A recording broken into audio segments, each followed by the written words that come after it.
पहले 6 साल दुगना, फिर दूसरे 6 साल 4 गुना, फिर दूसरे 6 साल 8 गुना, फिर उसके 6 साल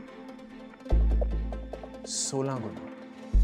100% प्रोबेबिलिटी के साथ 16 गुना हो चुका है और आपने कोई रिस्क नहीं लिया है दोस्तों, लेकिन उसके लिए मेहनत आ गई।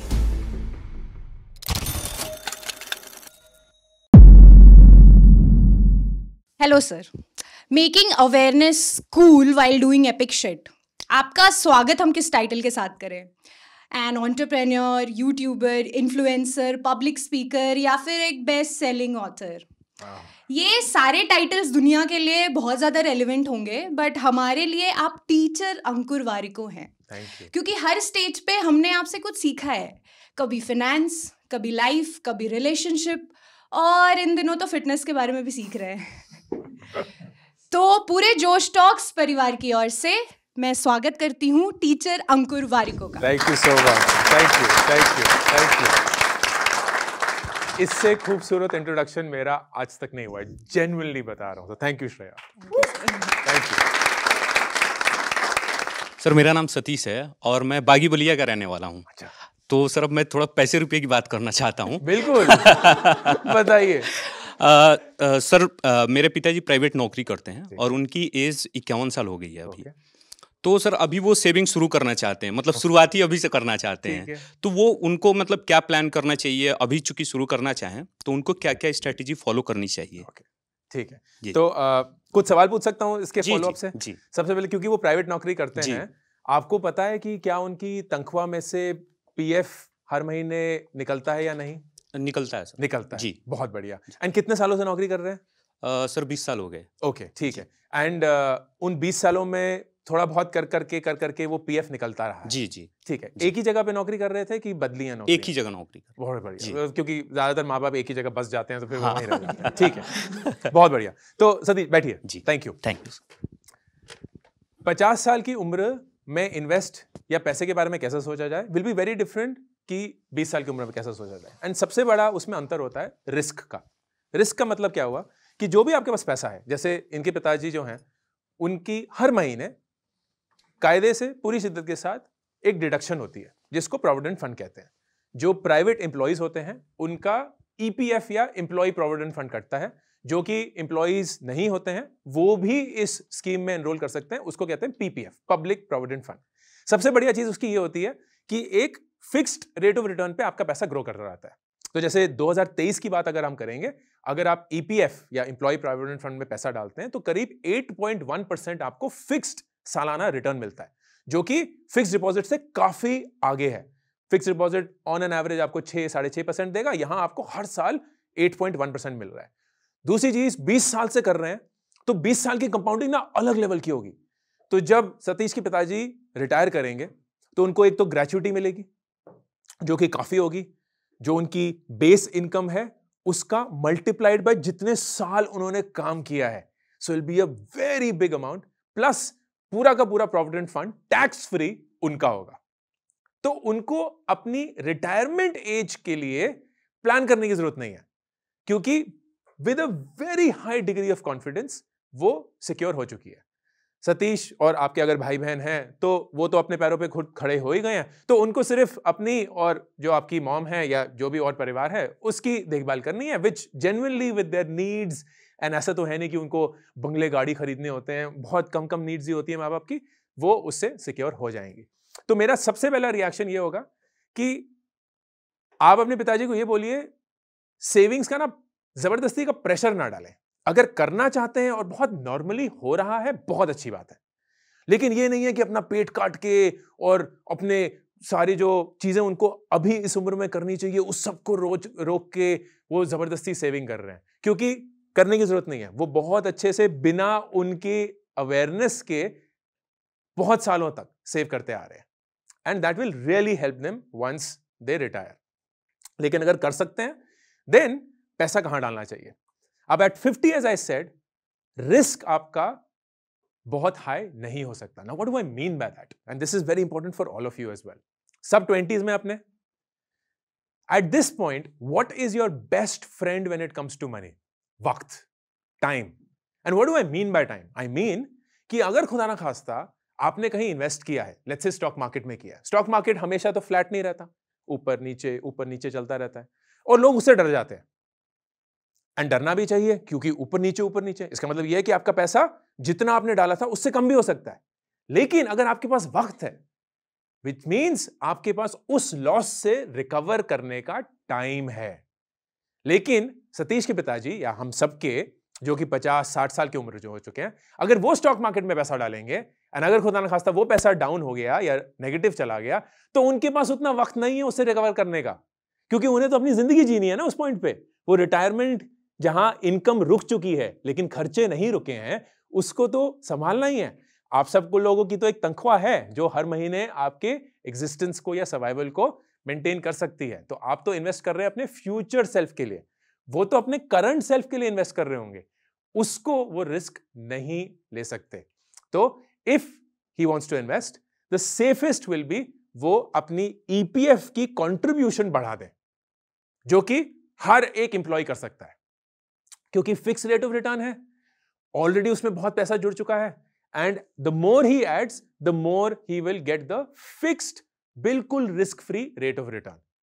अगर वो मैक्स नहीं हो सकता है तो पीपीएफ में थोड़ा पैसा डाल दें। हर एक इंडियन सिटीजन 1.5 लाख रुपए साल का पीपीएफ में डाल सकता है। वो अगर मैक्स हो गया है तो एनपीएस मतलब नेशनल पेंशन स्कीम जो होती है उसमें डाल दें। 15 साल का लॉक इन होता है, तो 65 साल की उम्र तक वो पैसा उनका लॉक्ड इन रहेगा। 65 साल की उम्र में उनको वो एनपीएस का अमाउंट पूरा मिलेगा, 60% एक ही बार में और बाकी का 40% मंथली सैलरी के रूप में, तो वो भी उनका हो जाएगा। बेसिकली उन्हें ज्यादा लोड लेने की जरूरत नहीं है। लेकिन अगर आप सब लोगों को अपनी इन्वेस्टमेंट के बारे में सोचना है तो you should take risk because you are young. थोड़े से स्टैट शेयर करूंगा and this will be a fun quiz. मुझे ये बताइए, अच्छा इसमें पहला तो ये, कितने लोग हैं जो स्टॉक मार्केट में रेगुलरली इन्वेस्ट करते हैं? सिर्फ 3, 4, 5, ठीक है, 5 लोग, राइट, आउट ऑफ ऑलमोस्ट 30 जन है। तो देव तुम भी नहीं करते? रेगुलरली नहीं करता। मैंने 2 साल पहले ये लॉक कर दिया। हाँ, ये गोरखपुर वाला आंसर निकला। तो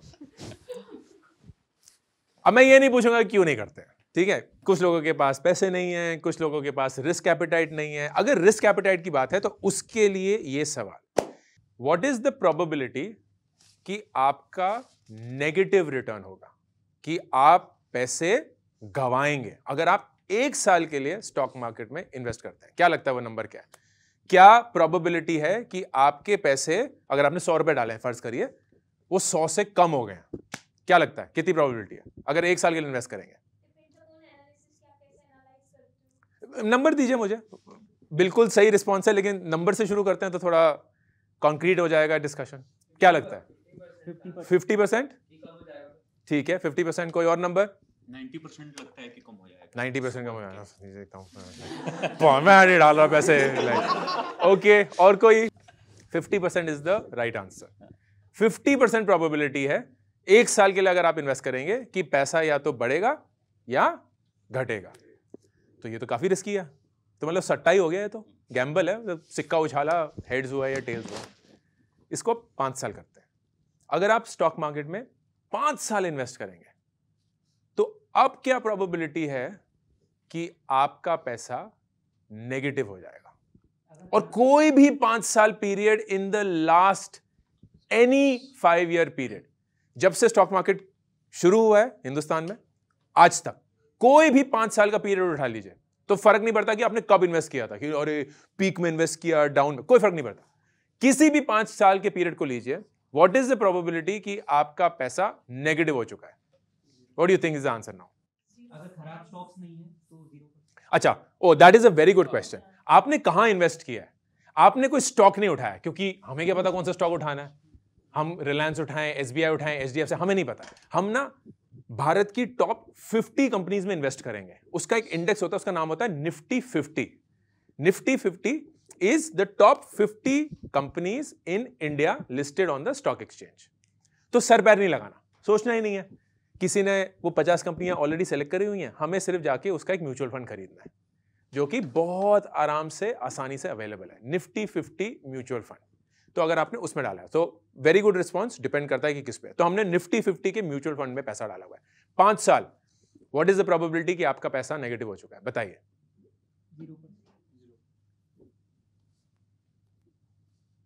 कुछ तो बताइए।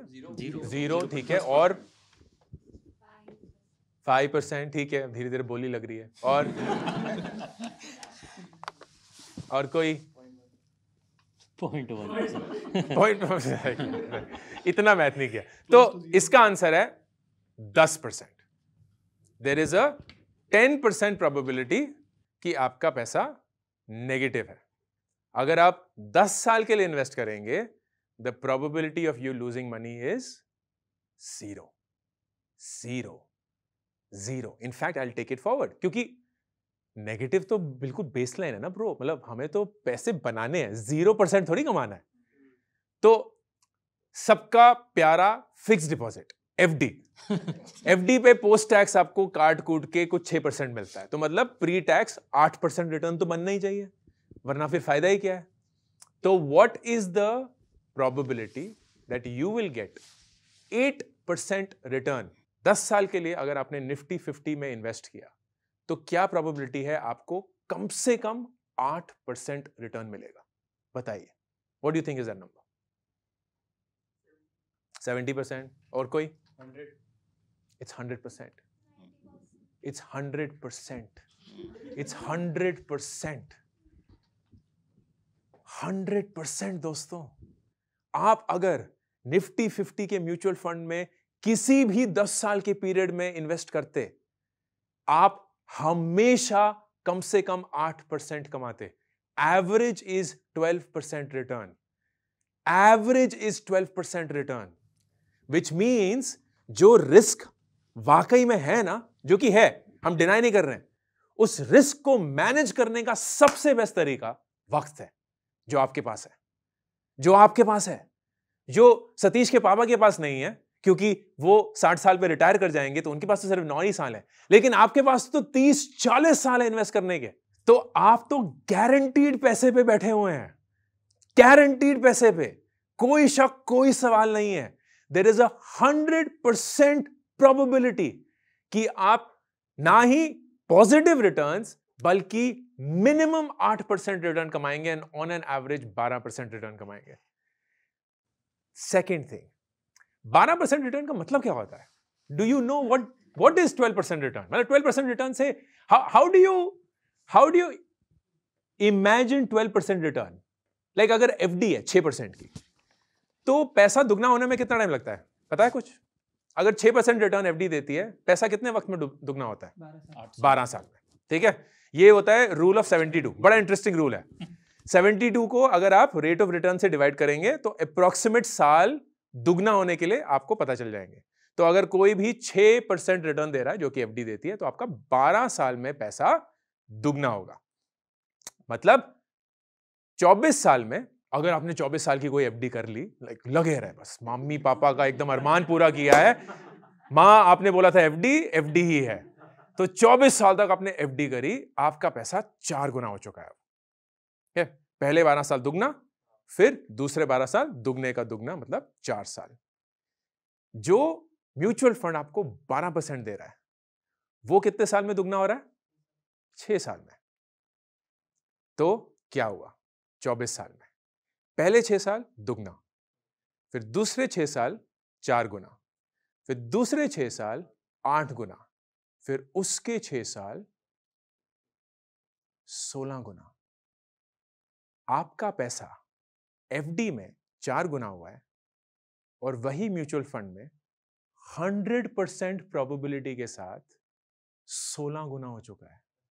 16 गुना। और आपने कोई रिस्क नहीं लिया है दोस्तों।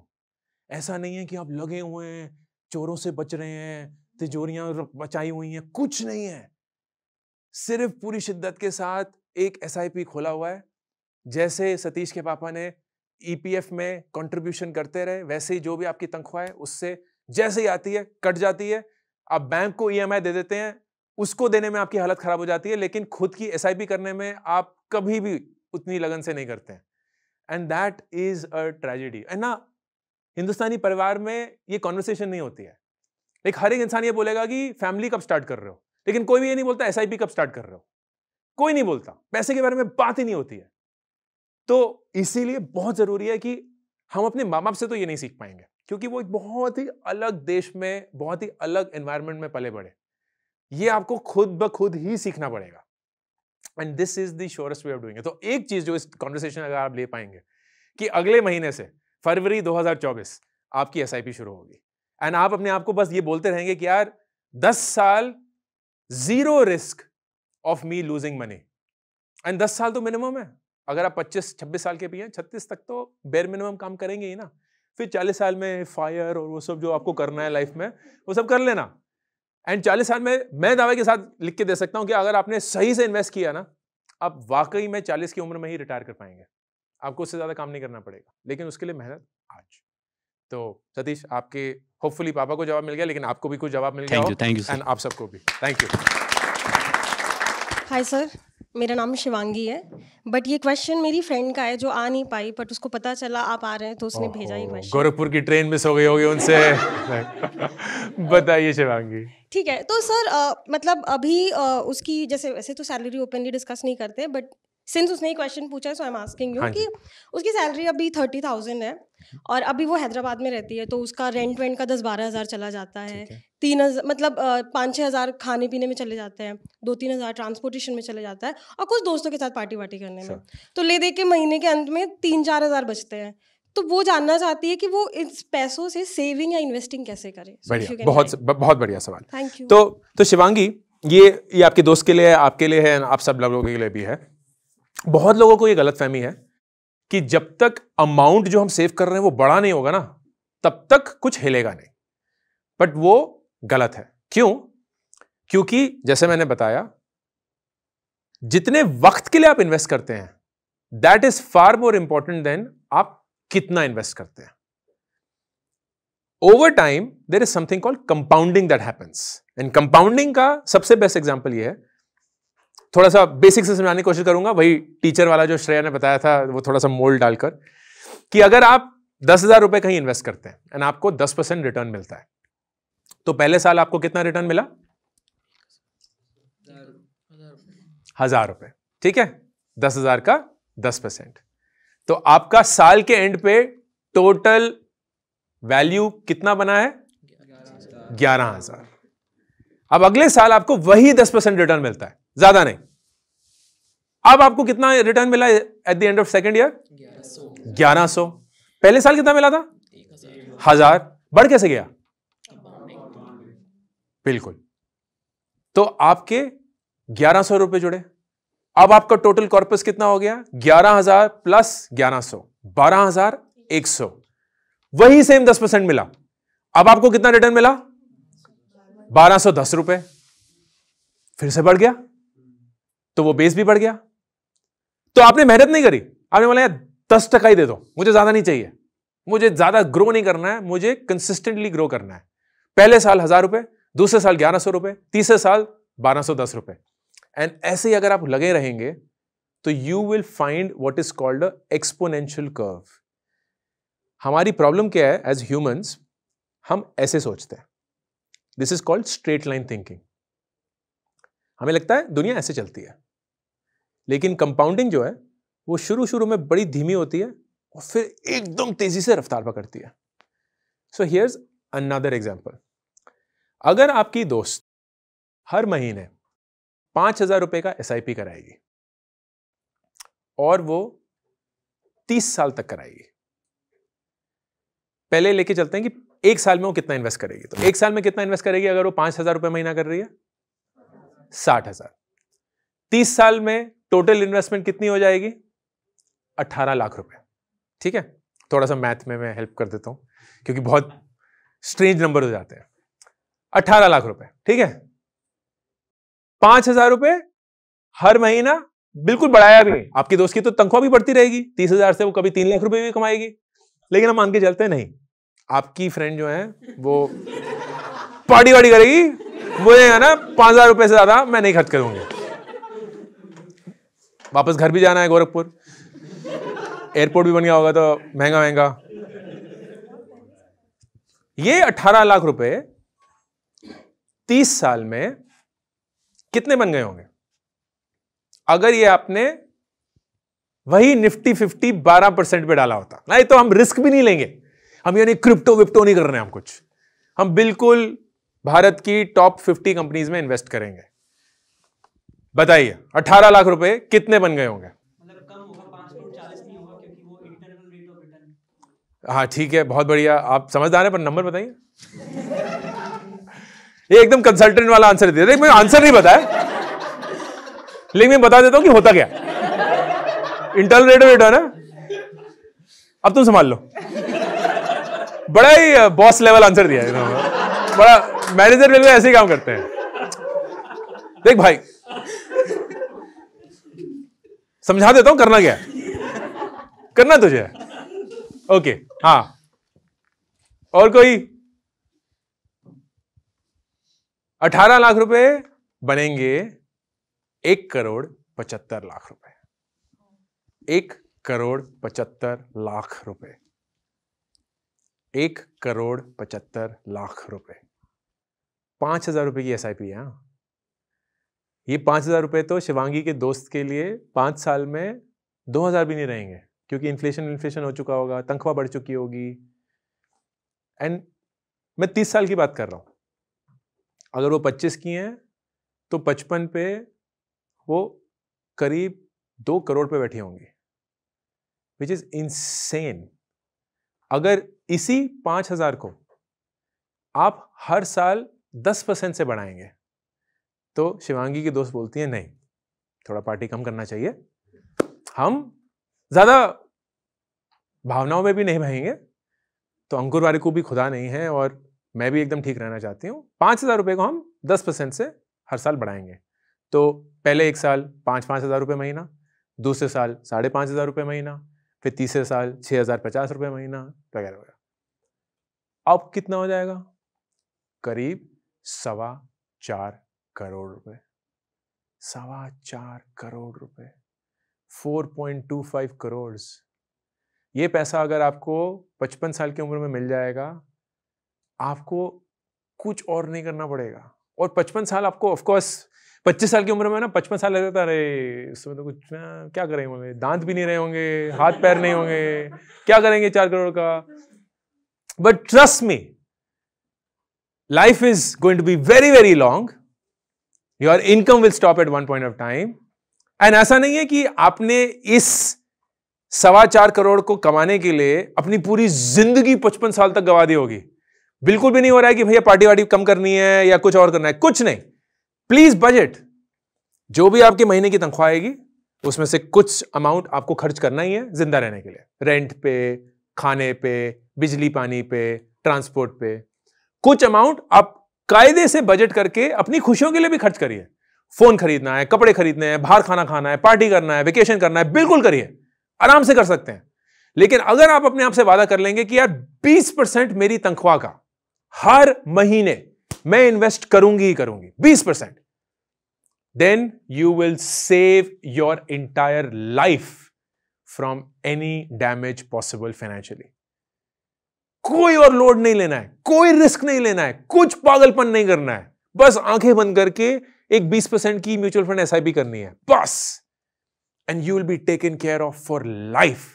आप अपने बच्चों को ख्याल रख पाएंगे, बच्चों का ख्याल रख पाएंगे, अपने पूरे परिवार का ख्याल रख पाएंगे। जब आपकी तनख्वाह रुक जाएगी, आप अपनी पूरी जिंदगी इंडिपेंडेंटली जी पाएंगे।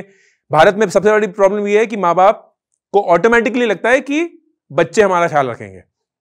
रख गए तो बहुत अच्छा है, लेकिन अगर नहीं रख गए तो फिर क्या करोगे? लाइक रोते फिरते तो नहीं भागोगे ना, अपनी जिंदगी भी तो तुमने जी ही है। तो you have to be like an independent person, more सो।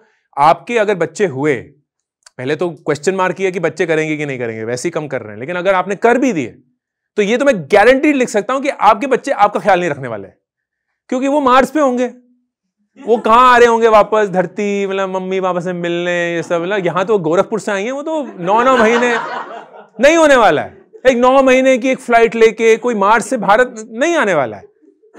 तो ये खत्म हो चुका होगा, कोई किसी का ख्याल नहीं रखना होगा, सब अपनी अपनी जिंदगी जिएंगे। तो you have to plan for your life starting today, and that doesn't mean any big sacrifice. लोगों को ये लगता है कि सो द सबसे बड़ा वहम है कि यार जब तक मैं 10-20 हज़ार रुपए महीना इन्वेस्ट नहीं कर रही हूँ ना, फायदा है क्या? 5,000 रुपए से भी, और ये 5,000 रुपए की बात कर रहे थे हम, अगर आप यही 10 पे करेंगे, 15 में करेंगे, तो गेम ही अलग हो जाएगी। मतलब आप 10, 12, 15 करोड़ रुपए लेके बैठे होंगे, and you will never have to think. But the key is start early, क्योंकि वो 30 साल देने होंगे। वो 30 साल अगर दे दिए, दैट्स इट, ओवर।